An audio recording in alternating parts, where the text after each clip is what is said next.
Undeniably, the world remains plagued by crisis and a host of enduring injustices owed to colonial power and domination. In turn, countless revolutionary thinkers from times past and present have identified modernity as a point source of oppression.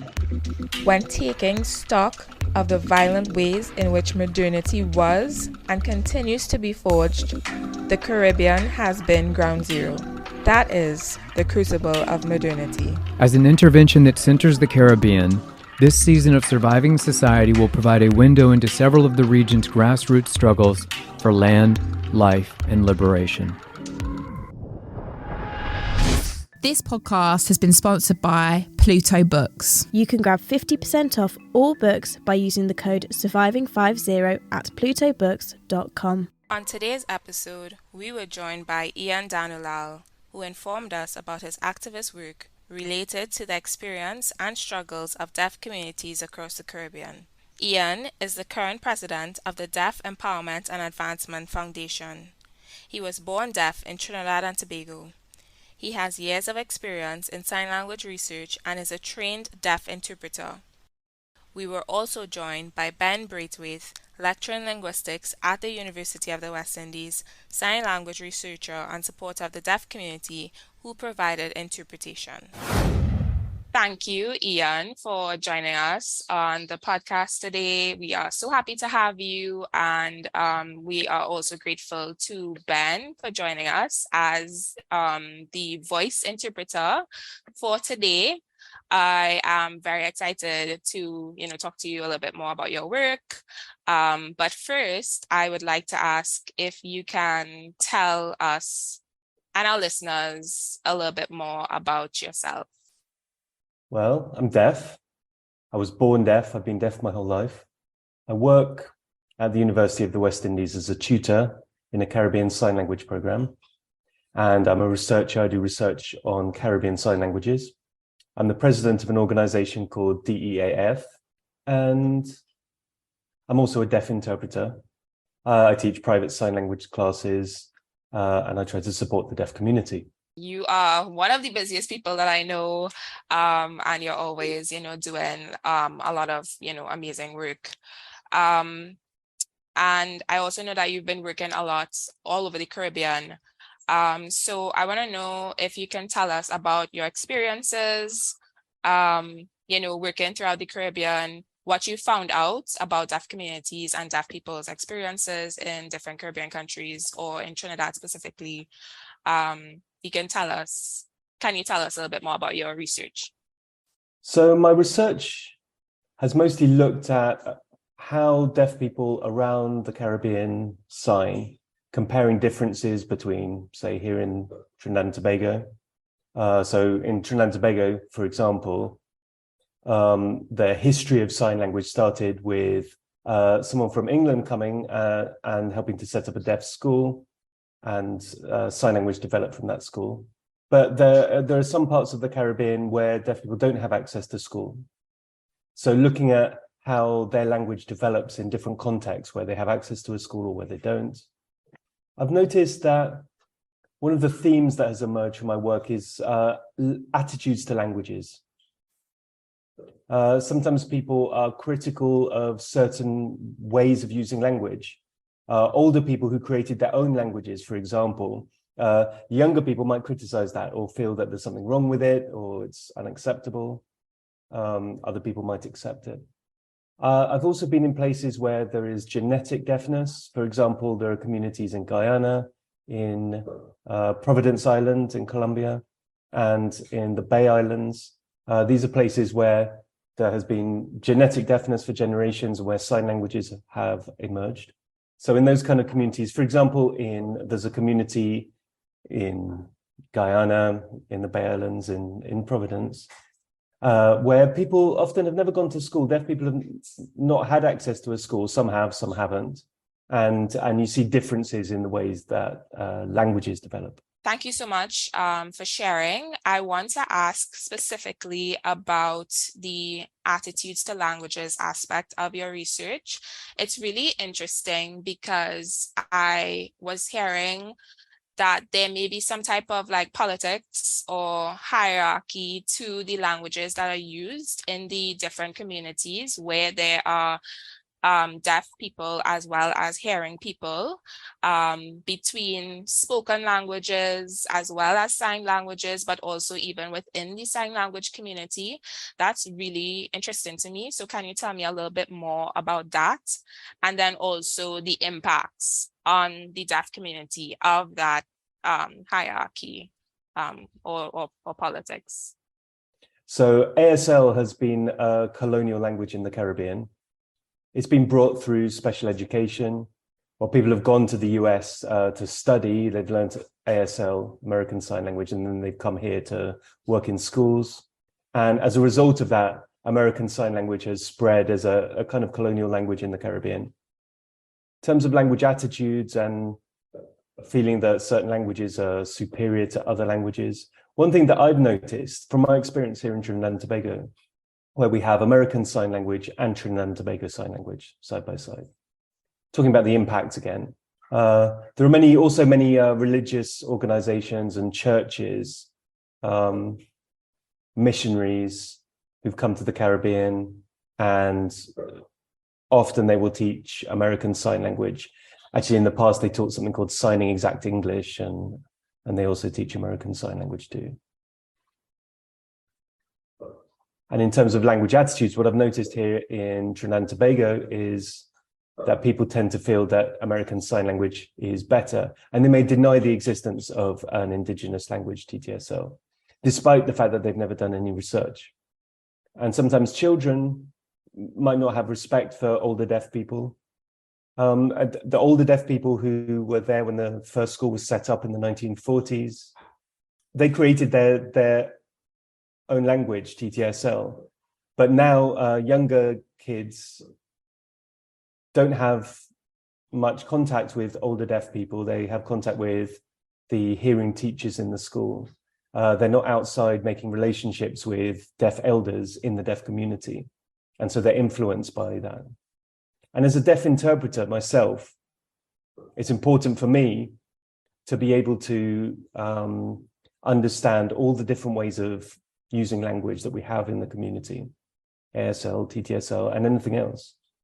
I have a short story actually that I'm just coming to mind now. So in mainstream school, when I went to mainstream school, every Friday night, deaf people would lime outside on Friday evenings. We'd go to school, and after school, just close by to the school, there'd be a liming spot. And I noticed there used to be this big group, there used to be a huge group, and that group has kind of broken up into two groups. The younger people and the older people liming separately. And I noticed that, and I didn't understand it at first. And I used to go by the older group. People knew me there. It was easy for me to sign with those people. I knew TTSL. And I asked them about what was happening, why there seemed to be this kind of split, why people were upset. And they said that there's a kind of language war going on between the ASL and the TTSL, that people were being kind of bullied for the language they used for using TTSL. And I see that split continues to today. The community has never recovered and come back together from that. Sometimes in the education system, when people are brought in because they need an interpreter, it might be because there's something happening at a public event or something like that. Often people don't understand the interpreter. Now, my experience, because I'm able to understand the various different ways in which people sign here, TTSL, ASL, Signing Exact English. But there are some people who are monolingual, who just use Trinidad and Tobago Sign Language. And when there are interpreters who are not signing in that language, they may be stuck. They're not getting any information.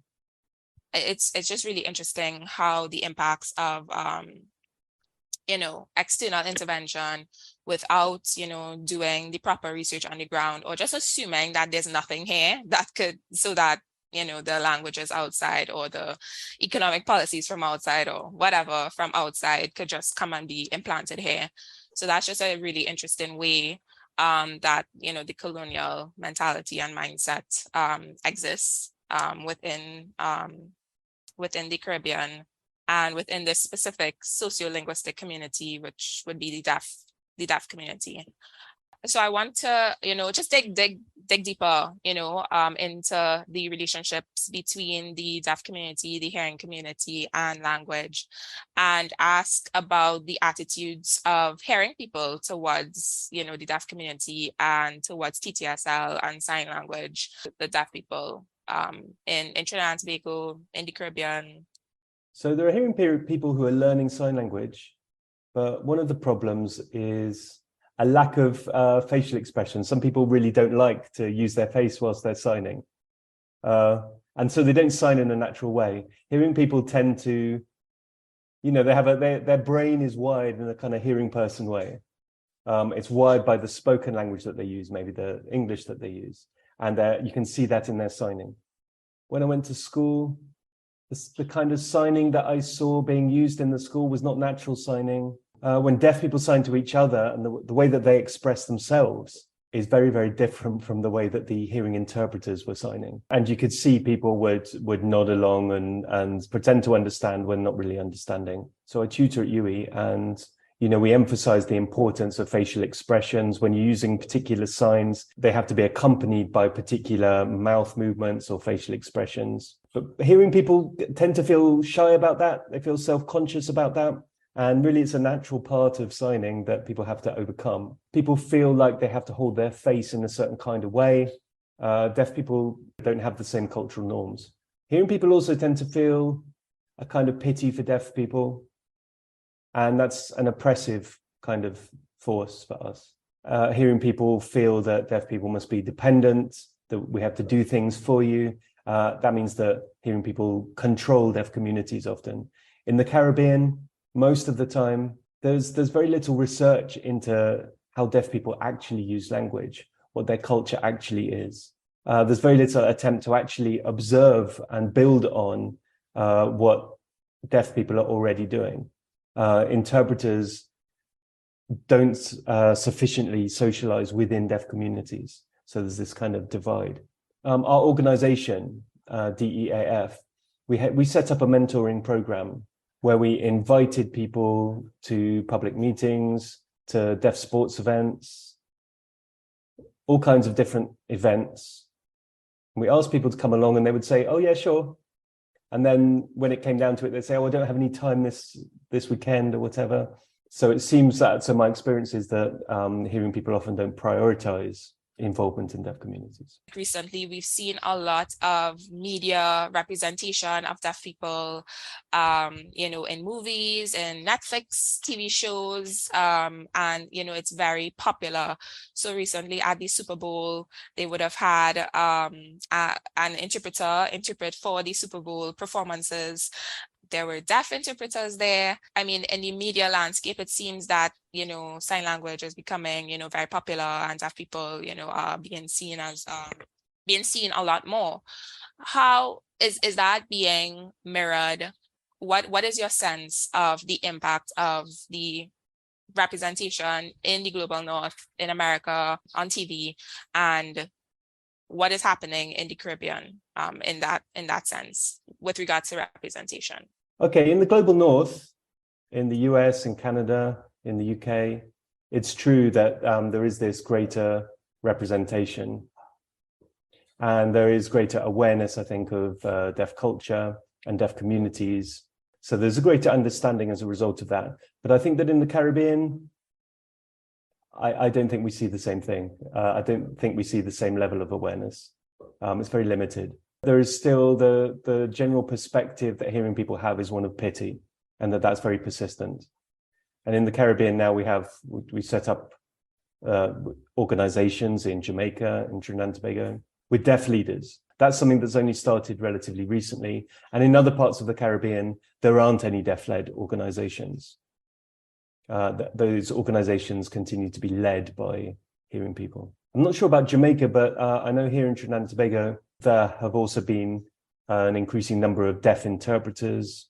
Actually, recently, I went to work with a lawyer who had a deaf client as an interpreter. And that kind of thing, I think, can increase awareness in a helpful way. I think similar things are happening in Jamaica, but I think in a real problem that we have in the Caribbean is a lack of deaf-led organizations.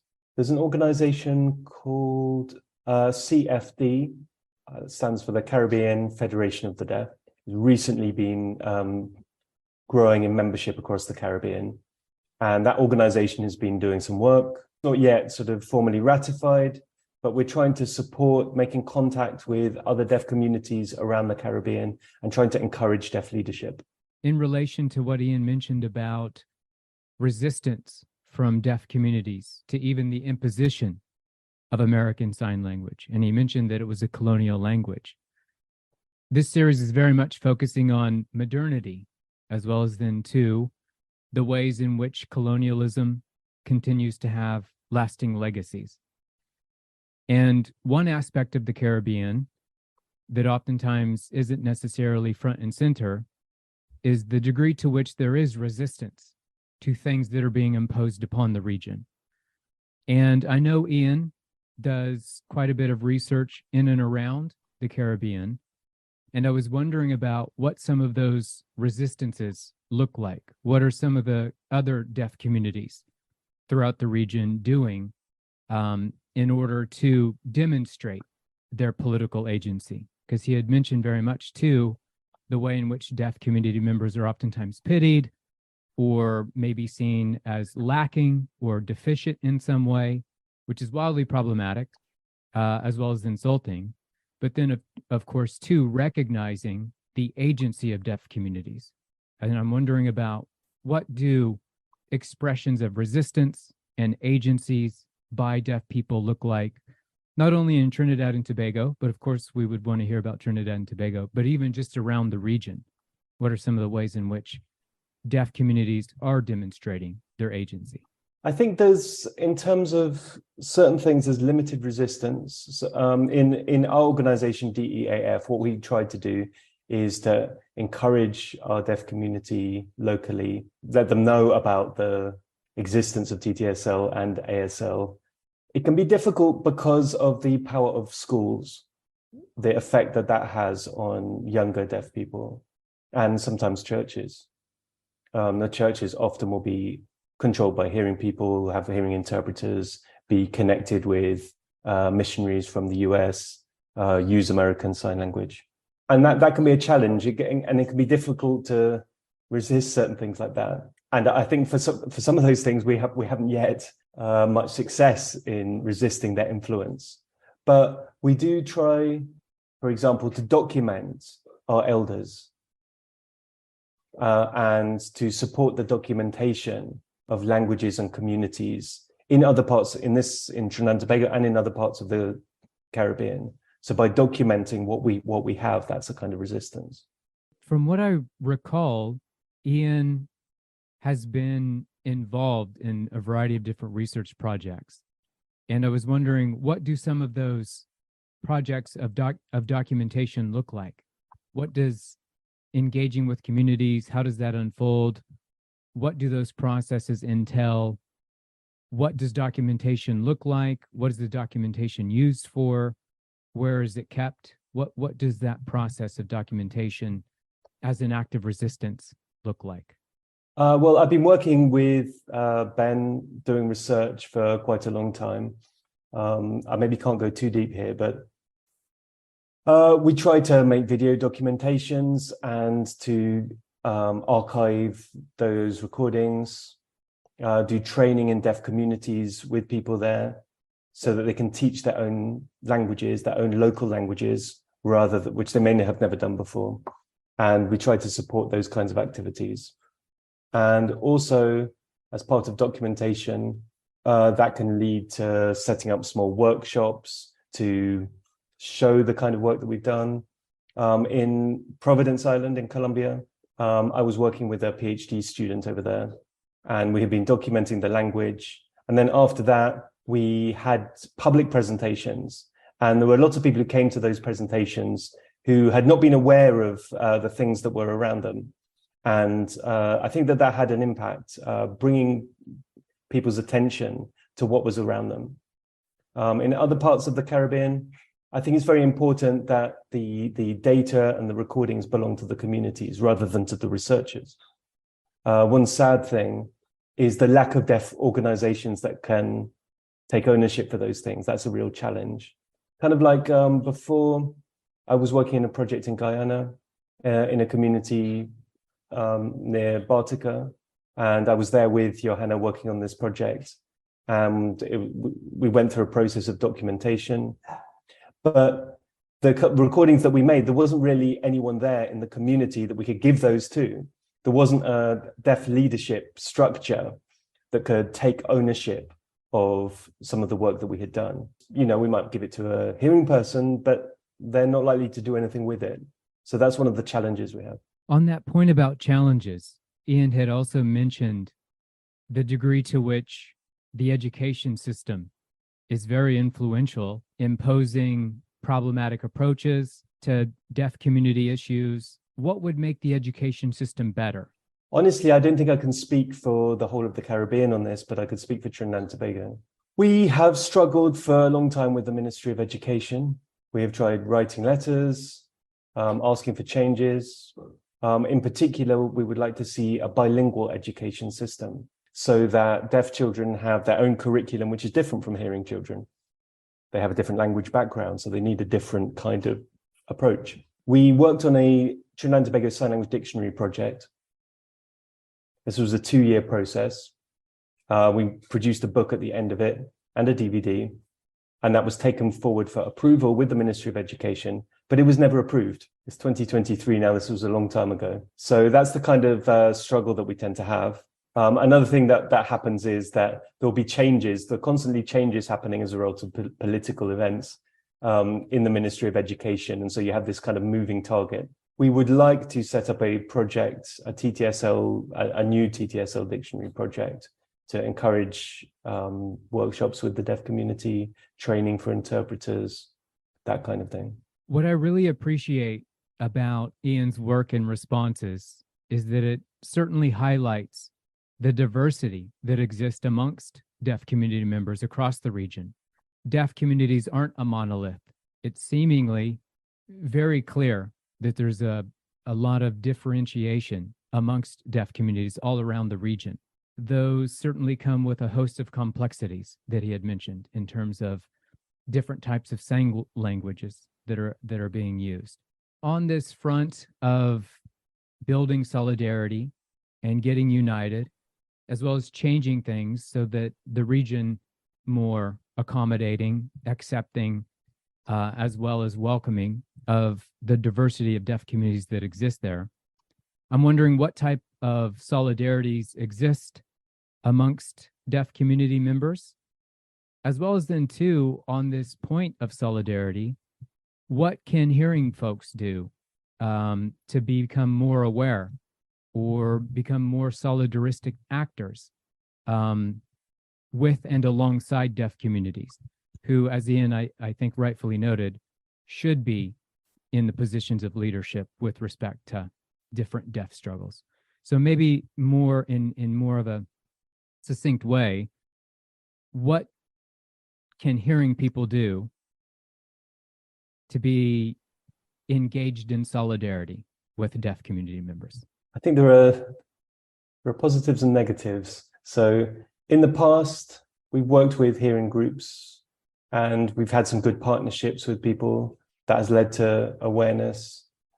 But we have decided to sometimes to break off those partnerships. We've managed to get support from various organizations. The US Embassy has supported us with some funding for research. There's an organization called CAISO that we've partnered with to create more awareness of the deaf community. So that's an organization that focuses on the rights of LGBTQI people. And one of the challenges that we have with that is that there are interpreters in our community who are homophobic, who are not accepting of LGBT plus people, and are not prepared to support deaf people when they need an interpreter.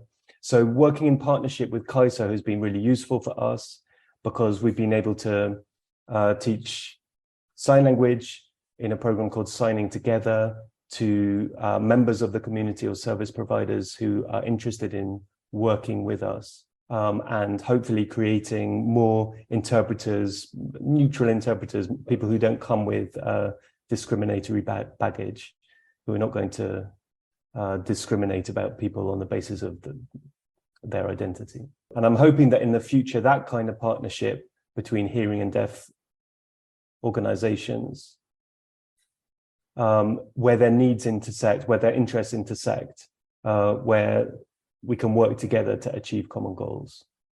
That's what I hope for in the future. Oh, it's very instructive about the complexities at hand.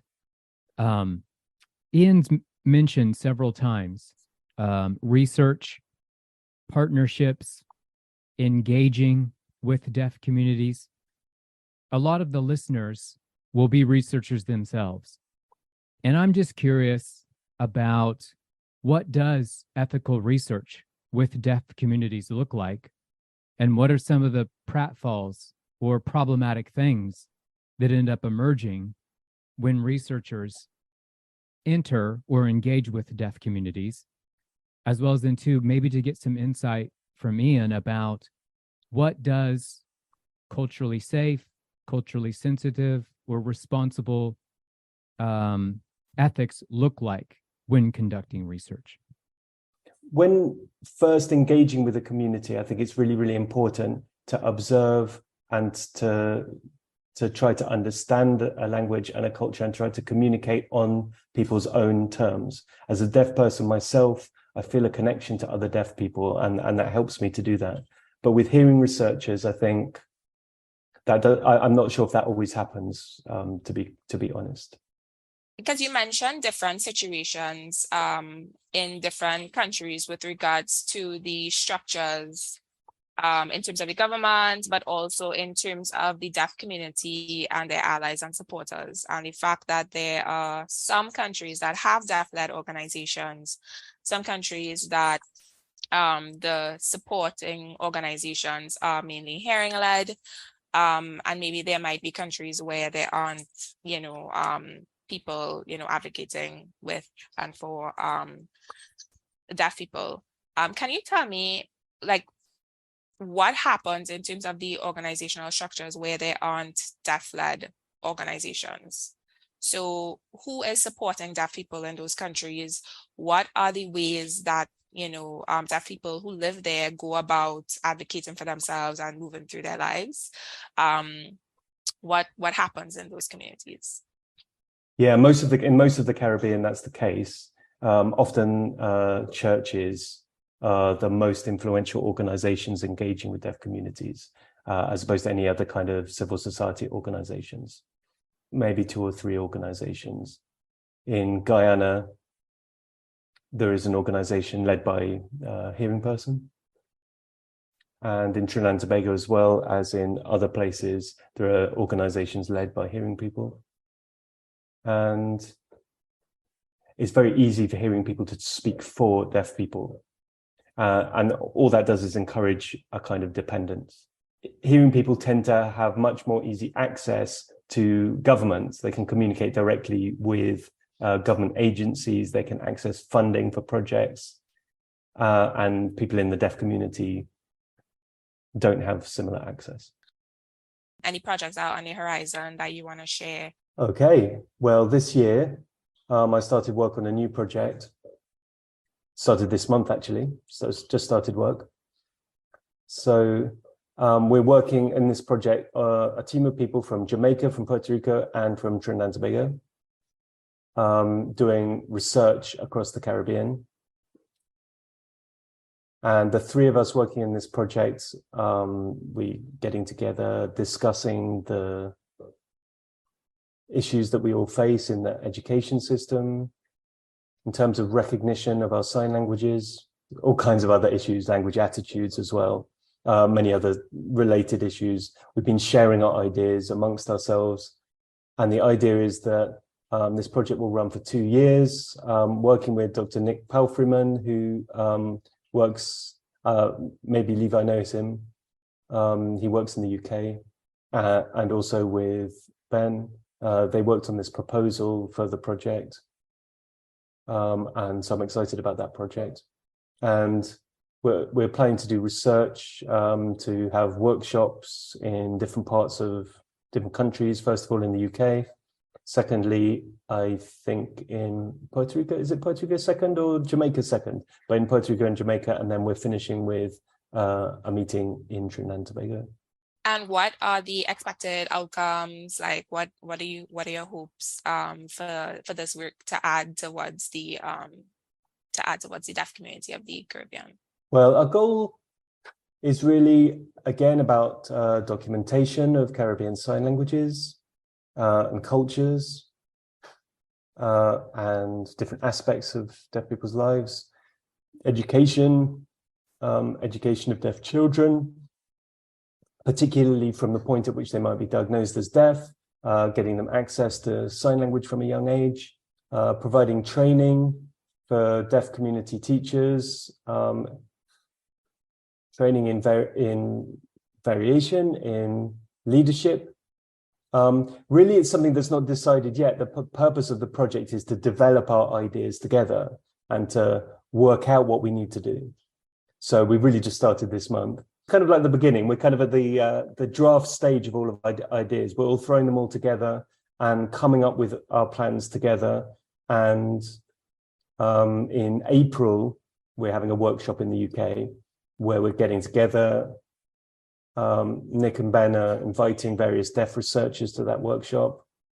So we're hoping to learn from their experiences and their perspectives and their research processes. That's a really interesting approach in terms of developing the project as you go along. And there's something that's really wonderful, but also like different about that, because that's not usually how it goes. Usually you come up with the project, you draw it out, you write it up, and then you send it and get funding, and then you execute the project. But it seems like y'all are going a different way in terms of something that's more that you're developing along the way as you learn, as you go. Is there a specific reason that y'all are doing that approach as opposed to just coming up with the activities? Well, the three of us working on the project all have experience of doing research in the past. Some of the other people have more experience than I do. We want to get together. We want to give each other feedback. We want to learn from each other. We want to learn about what other deaf researchers have done. So, for example, somebody might focus on non-manual markers like facial expressions in sign languages, in the way the body moves, in the way the hands move. So in my own experience, I should explain, I never went to university. I have a lot of experience doing research. I've traveled to many places. I've worked for many years. But in terms of technical vocabulary, technical training, I haven't had much of that experience at all. So learning from other researchers who come from a different background, come from a more formal educational background is important to us. And I think it's also really important for us to develop a network and to develop relationships. And that's part of what we're trying to do. So in the past, when we've gone to workshops and conferences and presentations, it's often been for hearing audiences. So what we're hoping in this project is to get together with deaf researchers and learn from them and learn from each other. I've done presentations in the past. I've done quite a few presentations in the past, but this is the first time I've had this kind of workshop to provide a more formal training in how to do research. I think that sounds amazing, and I'm really looking forward to seeing the outputs and hearing more about the work, because I think this approach sounds really transformative. Oh yes, there's a deaf academics workshop that happens in Norway, and I was really excited. I was hoping to attend that actually a few years ago, but then COVID happened, so I was kind of depressed after that. So this for me is really, it's a new year, and I'm really excited to have this opportunity to engage with other deaf academics. Hearing about this project and the approach in terms of learning as you go, and then people who are well-versed in the academic tradition, but also people who are not and have more community experience and community knowledge. I think that that could really be like very transformative for both, groups involved. So I'm really excited to see how things go and hear about the developments, where would listeners be able to follow you, or follow kind of like the information that would come out of the project, the 2-year project? Well, I think Ben could provide you with some information about that. Ben and Nick are the people who initially were able to get funding for the project. They were able to find the funding for the project and then brought us on board with that. So they were the ones who were aware of different ways of getting funding for projects. As we're on the topic of funding, I'm a grant reviewer for a Black feminist philanthropic organization called the Black Feminist Fund. And I mean, throughout that whole process, I've been thinking a little bit more about, access to funding for, different organizations, different groups of people. And you've mentioned it before, in terms of hearing people having access to these funding streams, and deaf organizations and deaf people not, having access. What are the barriers that exist that separate, that prevent deaf people from accessing funding? Yeah, I mean, I really just personally, I don't have experience of where how funding works, where you access funding for academic projects. I mean, it seems to some degree like the very aspect of someone like Ian being a grassroots frontline community activist and advocate, not necessarily knowing immediately how to access funding, is rather instructive about the funding structures that are in place with respect to institutions, as well as access to funding are oftentimes for folks with credentials who maybe have pedigree, as well as have been conditioned, as well as taught in purportedly elite institutions, these sorts of things. When I hear of Ian's work, I can't help but think that there is no rest for the revolutionary. And I'm wondering more on just a personal front. What motivates him to do this work? Where does he get his energy from? And what keeps him going on taking to the front lines seemingly every day to keep advancing the cause for a more just Caribbean as well as world with respect to deaf communities? So what motivates him to do this work? Well, I keep struggling because I know what my deaf community needs. I know that we need changes in education. I know that we need more training. We need better interpreters. I know that deaf people need jobs. Deaf people need equality. Deaf people, they may lack formal education, but they have the ability to understand and to make sense of the world. And yet they're stuck in these menial jobs with very limited opportunities. People don't have any training for work. So for me, continuing this struggle, my experience here in Trinidad and Tobago is that most companies or politicians are focused on a particular association, controlled by hearing people. Sometimes there are friendship networks and personal networks that connect associations purporting to represent the deaf community with companies and politicians. So for me, I keep going. I never give up. In the future, I don't know, when I'm a very old man, maybe I'll rest then. I don't know. Well, I know nothing but respect, as well as admiration from our end. We feel that within our organization, we have a vision of success in the future. The only question for us is when that happens.